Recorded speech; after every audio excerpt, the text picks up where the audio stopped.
전체 인구의 90% 이상이 한 번쯤은 경험한 증상. 300개 이상의 원인이 있는 복잡한 증상. 두통. 정확한 이유를 찾아 치료하지 않는다면 지속적으로 반복될 수 있습니다. 의료톡톡에서 현대인을 괴롭히는 다양한 두통에 대해 알아봅니다.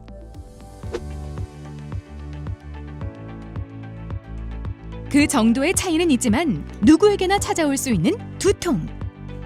스트레스, 피로 같은 단순 원인부터 척추 질환, 뇌 질환 등으로 인한 증후까지 두통의 원인은 아주 많습니다. 환자분 오늘 어디가 불편해서 오셨어요?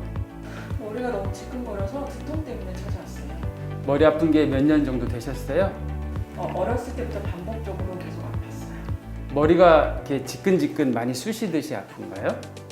머리 옆쪽에 있는 머리가 찌르듯이 전체적으로 머리가 다 아픈 편이에요. 제일 흔한 거는 편두통이 제일 흔한데 검사 한번 받아보시고 치료를 적절하게 한번 시작해 보시죠.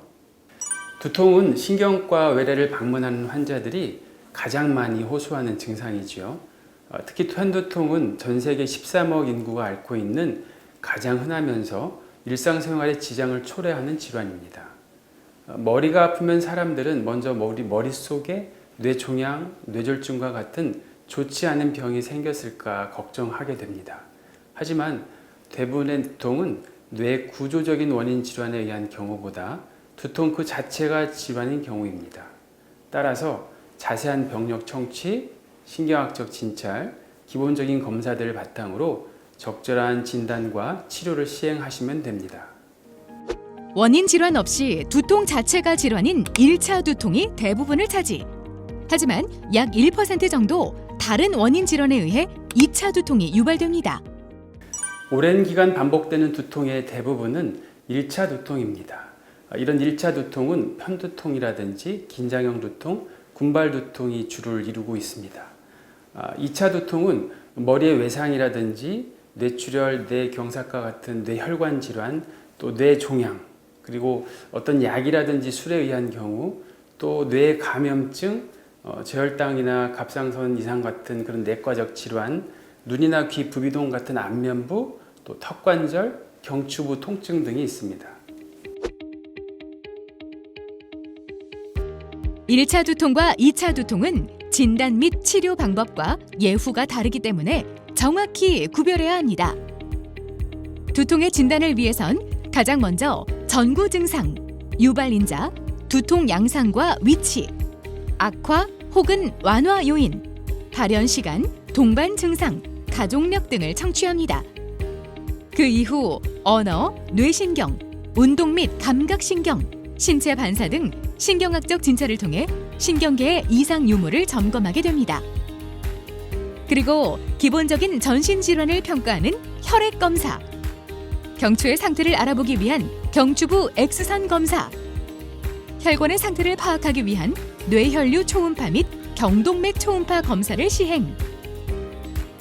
뇌 구조의 이상 여부를 판단해야 할 경우엔 CT나 MRI 검사를 시행하기도 합니다. 두통은 정확한 진단이 중요합니다. 두통은 많은 사람들이 경험하는 흔한 증상이고 또 진통제 등으로 쉽게 호전되는 경우도 있지만 반복되는 두통은 결코 무심코 지나치시면 심각한 질병으로 진행할 수가 있습니다. 단순한 두통이라 생각하고 검사를 미루다가 후에 뇌혈관 질환이나 뇌종양, 뇌감염과 같은 심각한 질환이 발견되는 경우도 있습니다. 하지만 이런 두통의 양상만으로는 원인을 구별하기가 어렵기 때문에 신경과 의사의 진찰을 받으신 후에 적절한 검사와 치료를 병행하시는 것이 아주 중요합니다. 한쪽 머리만 아프면 무조건 편두통이다? 보통 한쪽만 아프면 모두 편두통이라 생각하지만 그렇지 않습니다. 편두통이라고 하면 중등도 이상의 박동성 두통이 한쪽 혹은 양쪽에서 발생을 하고 두통과 함께 구역이라든지 구토, 또 빛이나 소리 공포증이 나타나는 두통을 편두통이라 진단합니다. 편두통은 가장 흔하고 또 장애가 큰 뇌질환에도 불구하고 대부분의 편두통 환자들은 진단이나 치료를 제대로 받지 못하고 있습니다. 원인 질환에 대한 검사 없이 스스로 진단하고 진통제를 과용하는 것은 심각한 병을 키울 수 있음을 명심하셔야 합니다. 편두통을 의심할 수 있는 소견들 체크해 보세요. 젊어서부터 반복되는 두통, 두통의 가족력, 진통제를 복용하지 않으면 반나절 이상 지속되는 두통, 스트레스, 월경, 술, 운동, 낮잠, 주말, 날씨 등에 의해 두통이 유발되거나 악화되는 양상, 체하면 머리가 아픈 경우, 두통 중 구역이나 어지럼, 빛, 소리, 냄새에 대한 불편함이 동반되고 움직일 때 두통이 더 심해지는 경우 편두통을 의심할 수 있습니다.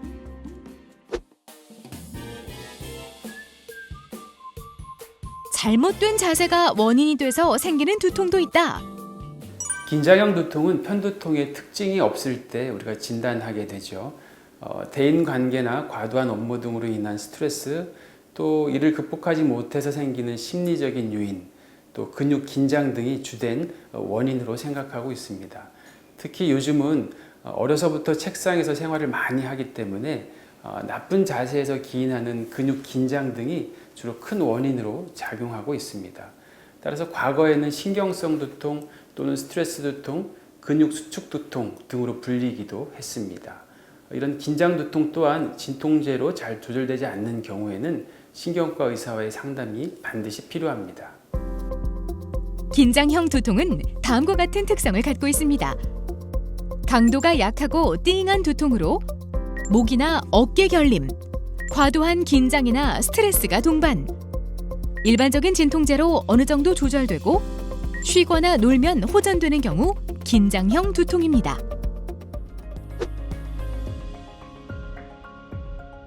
편두통의 치료 방법은 다양합니다. 먼저 가장 중요한 치료는 다양한 상황에 맞는 약물 치료입니다. 그리고 목이나 어깨에 긴장된 근육과 눌린 신경을 풀어 통증 유발 인자를 조절하는 신경 차단 주사 치료도 이루어집니다. 만성 편두통이나 약물 과용 두통 등은 보톡스 치료를 적용해 통증을 막고요. 그 외에도 목이나 어깨에 근육을 풀고 자세 교정을 위해 물리치료 및 도수치료도 시행할 수 있습니다. 만성 두통은 생활 속의 질병임을 명심하고 꾸준히 관리를 하셔야 합니다. 두통은 근본적으로 완치되는 질병이 아니기 때문입니다. 특히 뇌 과흥분성이 원인인 편두통은 타고난 성향이 많기 때문에 지속적으로 환자를 괴롭히게 됩니다. 따라서 병원 치료와 함께 규칙적인 생활 습관, 운동, 스트레스 관리, 금연, 금주 등 꾸준한 생활 습관 개선을 위한 노력에 최선을 다하셔야 합니다. 많은 사람들이 진통제 하나에 의존하고 나는 두통. 하지만 잦은 두통은 분명한 원인 파악과 적절한 치료가 필요합니다. 지근지근 아픈 머리, 무작정 참지 마세요.